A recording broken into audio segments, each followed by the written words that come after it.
Break के बाद एक बार फिर से आप सभी दर्शकों का अन्नदाता कार्यक्रम में बहुत बहुत स्वागत है।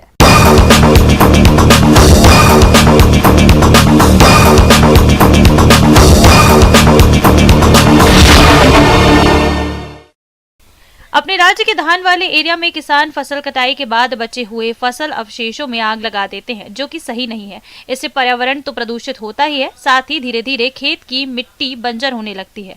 ऐसे में इन फसल अवशेषों का सही तरीके से प्रबंधन करके आप इस परेशानी से बच सकते हैं। तो चलिए इसके बारे में जानकारी लेते हैं डॉक्टर मनीष ककरालिया से।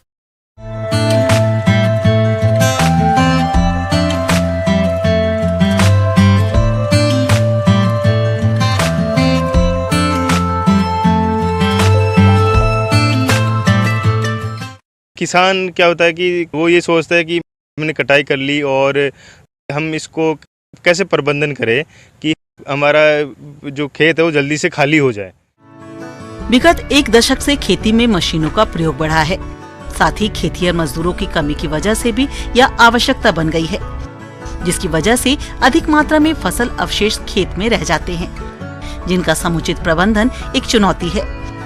फसल अवशेष जलाने से जमीन की ऊपरी सतह पर बने रहने वाले सूक्ष्म जीव, मित्र कीट और कीचुए नष्ट हो जाते हैं, जिससे भूमि की उर्वरा शक्ति में भी कमी आती है। इसके अलावा पराली जलाने से मनुष्य को स्वास्थ्य संबंधी समस्याएं आने लगती है।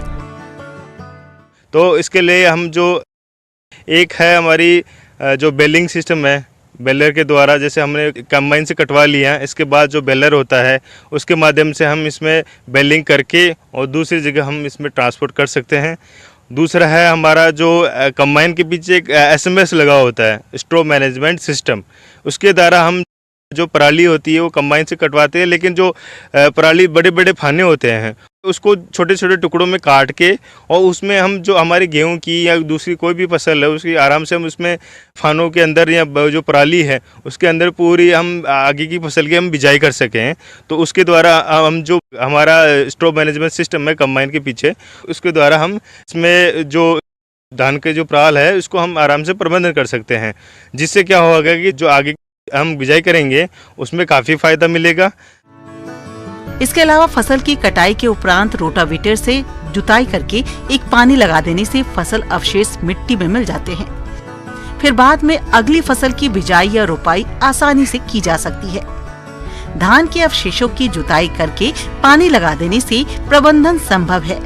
साथ ही 20 से 35 किलोग्राम यूरिया प्रति हेक्टेयर की दर से डाल देने से अवशेषों के विगलन की प्रक्रिया तीव्र हो जाती है।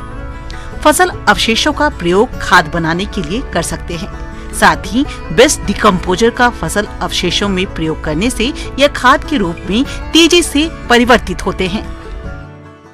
और इसके अलावा हम बात करें, यदि मुनाफे की बात करें तो हम यदि कि हम ये चीज़ कर रहे हैं तो इससे कितना मुनाफा होगा।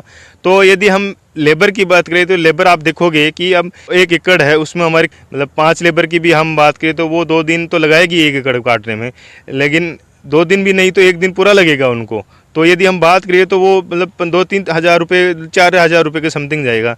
लेकिन हम यदि कंबाइन के द्वारा और इसमें SMS लगा हुआ हो तो 1 दिन में हम कितना तो एरिया हम काट सकते हैं।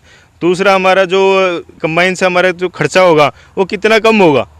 तो इससे सीधा एक फ़ायदा है किसानों को कि हम जो दूसरी मशीनें हैं जो हमारी SMS है या दूसरी भी वो बैलर के द्वारा है या दूसरी हमारी जैसे मल्चर है मल्च द्वारा, तो उससे हमारी जो पराली है उसको हम आराम से प्रबंधन करें और जो हमारी उर्वरक शक्ति है जैसे मिट्टी में जो मुख्य ऑर्गेनिक कार्बन होते हैं वो भी इससे क्या पराली को जैसे जैसे हम मिट्टी के ऊपर छोड़ते हैं मिट्टी के अंदर मिलाते हैं तो उसे काफ़ी मात्रा में जो उर्वरकता शक्ति है वो बढ़ जाती है।